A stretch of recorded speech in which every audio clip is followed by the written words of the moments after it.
경기도 가평의 한 마을. 1월 중순, 눈이 펑펑 내리던 날이었다. 작은 마을회관 앞에는 상복을 입은 사람들이 모여 있었고 현수막에는 이렇게 적혀 있었다. 김만수님 삼가 고인의 명복을 빕니다. 김만수 씨는 올해 73. 마을에서 평생 농사짓고 살았던 소박한 농부였다. 젊은 시절엔 장터 한복판에서 김신의 쌀집이라 불리는 작은 잡곡 가게도 했었다. 그는 아내를 일찍 여의고 세 자녀를 혼자 키워냈다. 첫째 아들 김재우, 둘째 딸 김미경, 막내 아들 김진우. 세 사람 모두 장례식장에 상복을 입고 상주 자리에 앉아 있었지만 분위기는 어딘가 서늘했다. 김진우는 오랜 세월을 아버지 곁에서 함께 살아왔다. 작은 밭에서 농사도 짓고 아버지가 다리를 다친 뒤에는 하루 세 끼를 챙기며 간병도 도맡았다. 하지만 마을 사람들의 시선은 그에게 곱지 않았다. 막내놈이 아버지 명의 통장으로 카드 긁었다더라. 유언장 노리고 평생 붙어 있었던 거 아니냐? 딱 봐도 뭔가 있으니까 저렇게 상주 노릇하지. 장례식은 이틀간 조용히 이어졌고 마지막 밤. 세 자녀는 마을회관 안작은 회의실에 모여 유산 분배에 대해 이야기를 나누었다. 첫째 재우는 양복깃을 바로 세우며 말했다. 우리 각자 바쁘니까 아버지 땅은 내가 정리할게. 명의도 원래 내 이름으로 돼 있었고. 둘째 미경도 고개를 끄덕였다. 엄마 살아계실 때 그렇게 정리하자고 다 얘기됐잖아. 3등분해서 나누는 거. 막내 진우는 말없이 앉아있다가 천천히 가방에서 검은 봉투 하나를 꺼냈다. 봉투는 낡았지만 단단히 밀봉되어 있었고 진우는 조심스럽게 그것을 테이블 위에 올려놓았다. 이건 아버지가 돌아가시기 사흘 전에 내게 주신 거야. 첫째 재우는 눈살을 찌푸렸다. 뭔데 그걸 지금 꺼내? 진우는 봉투를 열었다. 그 안에는 공증된 유언장 사본과 아버지의 손글씨 메모가 들어있었다. 메모엔 이렇게 적혀 있었다. 진우에게 내 재산 전부를 맡긴다. 나를 사람처럼 대해준 건 이 아이 하나뿐이다. 내 선택에 후회 없다. 순간 회의실이 조용해졌다. 둘째 미경이 벌떡 일어나 소리쳤다. 그게 말이 돼. 아버지가 치매 초기였잖아. 그 상태에서 쓴 유언장이 무슨 효력이 있어. 첫째 재우도 고개를 끄덕였다. 맞아, 공증은 누가 받았고 병원 기록은? 이거 법적으론 무효야. 진우는 말없이 또 하나의 서류를 꺼냈다. 그건 시청 공증실 도장이 찍힌 공식 유언장 공증서였다. 그리고 작은 USB 하나도 함께 꺼냈다. 여기엔 아버지가 마지막 병원 입원 전날 나와 나눈 대화가 녹음돼 있어. 다른 애들은 돈 냄새 날 때만 오고 너만 사람 같았다고 하신 말씀. 둘은 말문이 막혔다. 진우는 담담히 말했다. 난 간병인으로 산 게 아니야. 아버지의 아들로 산 거야.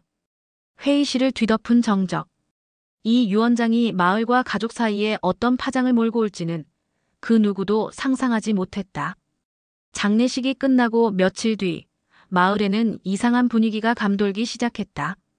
김만수 씨의 장례식 이후 막내 아들 진우가 유산을 전부 물려받았다는 소문은 순식간에 퍼졌다. 그놈이 다 가로챘대. 아버지 숨도 안 식었는데 유언장을 꺼냈다더라. 치매 온 아버지한테 그런 걸 쓰게 한 게 말이 되냐고. 아유, 간병도 유산 노리고 한 거였네. 장터, 경로당, 버스 정류장. 진우는 어느 곳에서도 편하지 않았다. 자신에게 친절하던 슈퍼 주인은 이제 눈도 마주치지 않았고 쌀가게 아저씨는 오늘 쌀 다 떨어졌다며 내보내기까지 했다. 마을 사람들은 더 이상 그를 김만수의 아들로 부르지 않았다. 그는 고개를 숙인 채 하루하루를 보냈다. 집에선 아버지 영정 앞에서 식사를 차렸고 잠자기 전엔 꼭 유언장을 다시 펼쳐보며 마음을 다잡았다. 한편 형과 누나는 정식으로 법적 대응에 나섰다. 아버지가 치매였다는 점을 들어 유언의 무효화를 주장했고 병원 진단서 사본과 과거 상담 내역까지 제출했다. 심지어 첫째 재우는 SNS에 다음과 같은 글을 올리기까지 했다. 돌아가신 아버지의 재산을 막내가 독차지했습니다. 환자였던 아버지를 이용해 유언장을 받아낸 사람에게 우리가 얼마나 속았는지요. 이 글은 지역 커뮤니티에 퍼졌고 지역 언론까지 기사를 내보냈다. 형제간 유산 분쟁 막내 아들, 병든 부친의 유언장 독점 의혹. 진우는 침묵했다. 대응할 기력도 없었다. 그러던 어느 날 초인종이 울렸다. 문을 열자 검은 정장을 입은 여자가 서 있었다. 김진우 씨 맞으시죠? 저는 서울에서 온 노후복지 변호사 강주희입니다. 아버지께서 과거 상담차 제 사무실을 찾은 적이 있으세요? 그때 남기신 기록이 있어 전달드리러 왔습니다. 그녀가 내민 서류에는 이런 문구가 적혀 있었다. 나는 내 정신이 온전함을 증명하며 내 재산은 간병을 맡은 막내 아들에게 전부 넘기고 싶다. 다른 자식들은 나를 돌보지 않았고 가족의 역할을 하지 않았다. 진우는 놀랐다. 그 문서엔 날짜와 시청 직인까지 함께 찍혀 있었다. 즉 공증 유언장 외에 보조자료가 하나 더 존재했던 것이다. 그날 밤 진우는 처음으로 눈을 감고 울었다. 억울해서가 아니라 아버지가 자신을 진짜로 믿었다는 사실에 대한 안도감 때문이었다. 하지만 세상은 쉽게 바뀌지 않았다. SNS의 여론은 여전히 형과 누나 편이었고 마을에서는 진우를 가리켜 아버지 묘소도 못 가게 막을 놈이라고 했다. 고립. 진우에게 남은 단어는 그것뿐이었다. 2달 후 진우는 정식으로 유언장 효력 확인 소송을 제기했다. 재판은 수원지방법원에서 열렸다. 피고는 첫째 재우와 둘째 미경. 법정은 형제의 싸움이 아닌 아버지 김만수의 의지를 확인하는 자리였다. 첫째 재우는 말한다. 아버지는 치매 증상이 있었고 막내가 옆에서 압박하며 유언장을 쓰게 했습니다. 유언은 자발적인 것이 아니었습니다. 둘째 미경은 한술 더 뜬다. 우리는 그저 공정하게 나누자는 거예요. 부모님이 살아계실 때 그렇게 약속하셨거든요. 진우는 변호인과 함께 준비해온 자료를 제출한다. 먼저 아버지의 치매 초기 진단 당시 날짜와 유언장 작성일의 차이. 그 사이 병원 주치의의 정신상태 평가서는 판단 능력 명확이라는 내용이 담겨 있었다. 이어 복지 변호사 강주희가 제공한 아버지 자필 문서. 그리고 핵심 증거로서 유언장 공증 당시 영상 자료가 재생된다. 스크린에 비친 아버지 김만수는 침대에 앉아 또렷한 목소리로 말하고 있었다. 나는 이걸 내 뜻으로 씁니다. 진우가 나를 돌봤고 다른 자식들은 오지 않았습니다. 이건 내 마지막 결정입니다. 법정 안이 조용해졌다. 재우의 얼굴이 하얗게 질렸다. 미경은 눈을 질끈 감았다. 변호사가 조용히 마무리했다. 돌아가신 고인은 생전 판단력이 있었으며 자신의 뜻을 여러 차례 분명히 밝히셨습니다. 이 유언장은 진정성과 법적 효력을 모두 갖춘 것입니다. 결심 공판에서 판사는 단호히 말했다. 유언장은 유효합니다. 상속인은 김진우 단독으로 인정합니다. 피고 측의 주장에는 명백한 근거가 부족합니다. 판결이 내려지자 SNS는 다시 뒤집혔다. 유산 독점 막내, 억울한 누명 벗다. 진짜 효자, 5년간 간병 기록으로 법정 승소. 마을 사람들은 경로당 게시판 앞에서 신문을 돌려보며 수군거렸다. 그럴 줄 알았어. 진우가 그런 애가 아니었는데. 이래서 사람을 겉으로만 보면 안 되는 거야. 며칠 후 진우는 묘소에 들렀다. 새로 세운 비석 앞에 앉아 조용히 말했다. 아버지, 이제 제가 해냈습니다. 그리고 그는 생각했다. 이제 남은 건 사람들에게 보여주는 게 아니라 아버지 앞에서 당당해지는 것뿐이라는 걸. 1년 후 진우는 마을에서 작은 농장을 운영하고 있었다. 이름은 만수농장. 아버지의 이름을 따서 지은 것이었다. 이 고구마는요, 아버지가 살아생전 가장 좋아하셨던 품종이에요. 시장에서 그는 사람들에게 웃으며 설명했다. 그의 농산물은 입소문을 탔고 거래처도 생겼으며 소셜미디어에서 정직한 농부로 소개되기까지 했다. 마을 사람들의 시선도 달라졌다. 과거 그를 외면했던 슈퍼 주인은 매일 아침 커피를 가져다 줬고 쌀가게 아저씨는 쌀값을 할인해줬다. 경로당 어르신들은 그때 우리가 너무했지라며 수군거렸다. 가을이 되자 마을 축제가 열렸다. 회장은 무대에 올라 마이크를 잡았다. 올해 마을에 많은 일이 있었습니다. 그 중에서도 조용히 그러나 진심으로 우리 곁을 지켜준 분이 계십니다. 김진우 씨, 앞으로 나와주세요. 진우는 당황한 얼굴로 단상에 올랐다. 그는 두 손을 모으고 조용히 말했다. 전 그냥 아버지 앞에 부끄럽지 않으려 했을 뿐입니다. 처음엔 억울했지만 이제는 이해합니다. 사람들이 믿는 걸 바꾸는데 시간이 걸린다는 걸요. 박수가 터졌다. 처음엔 서너 명, 곧이어 전체 회관이 진우를 향해 박수를 보냈다. 그날 밤 정희와 마주 앉은 진우는 작은 목소리로 말했다. 이제야 내가 사람답게 사는 것 같아. 정희는 웃으며 말했다. 이제는 나도 그 사람이랑 함께 살고 싶네. 그리고 며칠 뒤 진우는 중요한 결정을 내렸다. 아버지의 유산 중 절반을 지역복지재단에 기부한 것이다. 뉴스에선 고인의 뜻을 잇는 효자의 아름다운 마무리라며 보도했다. 마지막 장면. 진우는 아버지 묘소 앞에 앉아 국화를 놓는다. 아버지, 저 이제 욕 안 먹어요.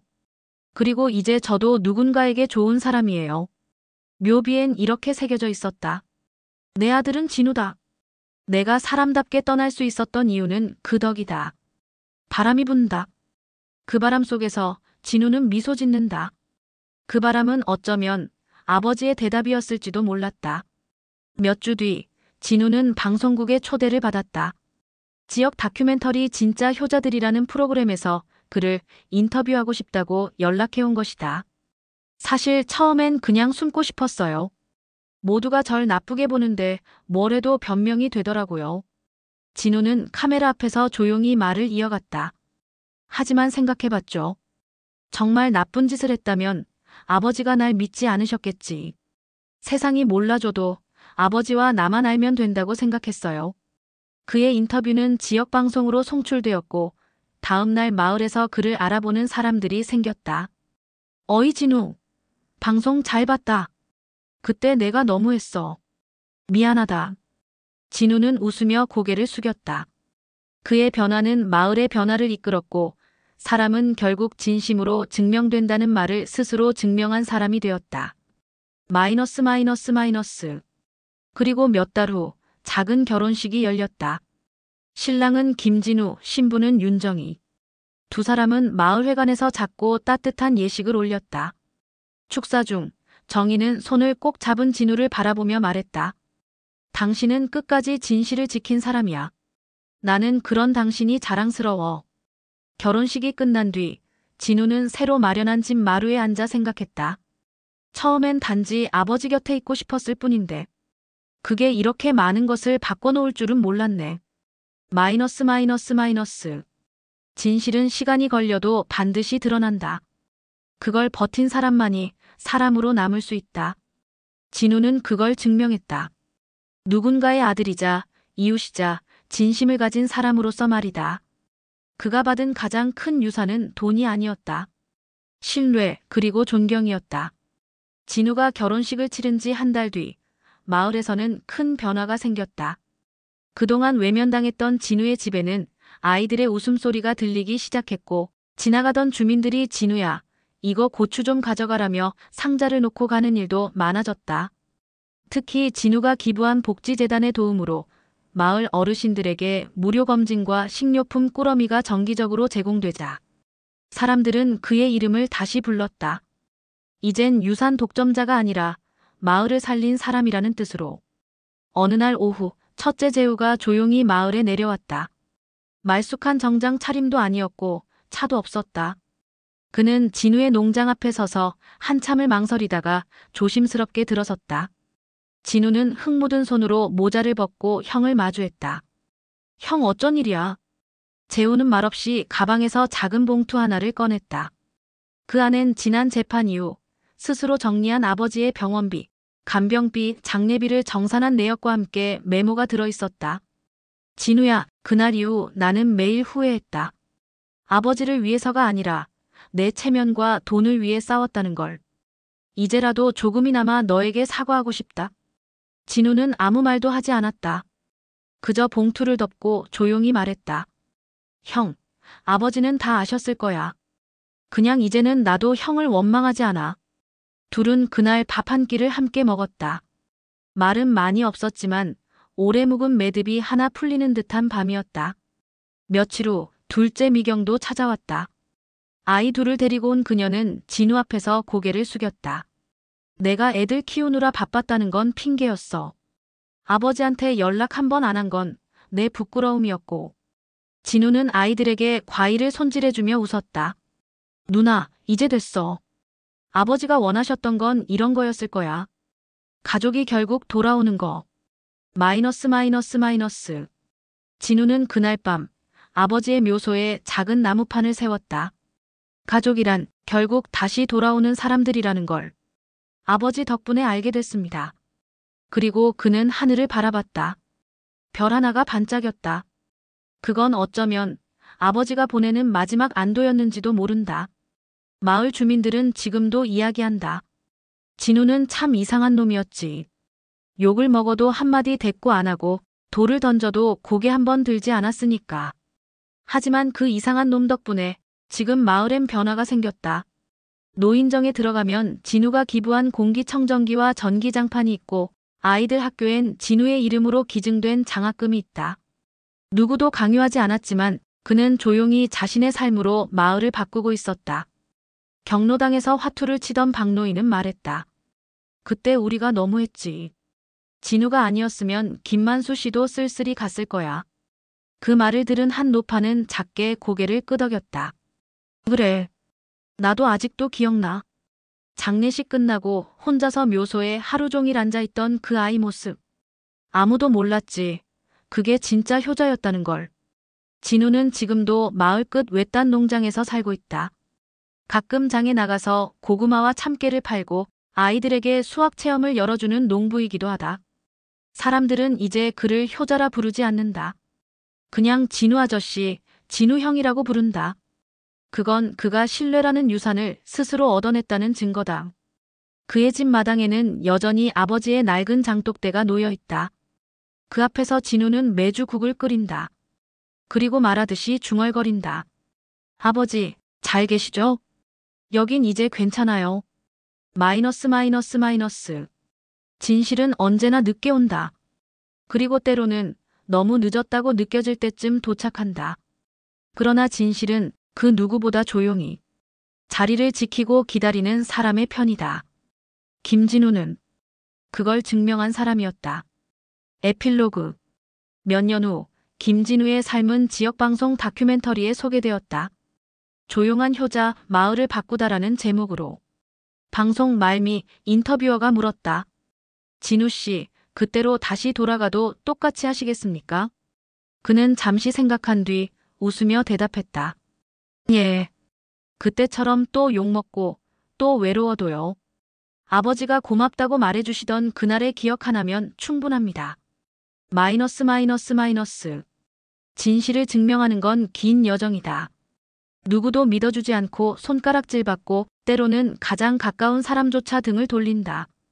하지만 끝까지 묵묵히 자리를 지킨 사람에겐 결국 그 자리가 사랑과 존경의 중심이 된다.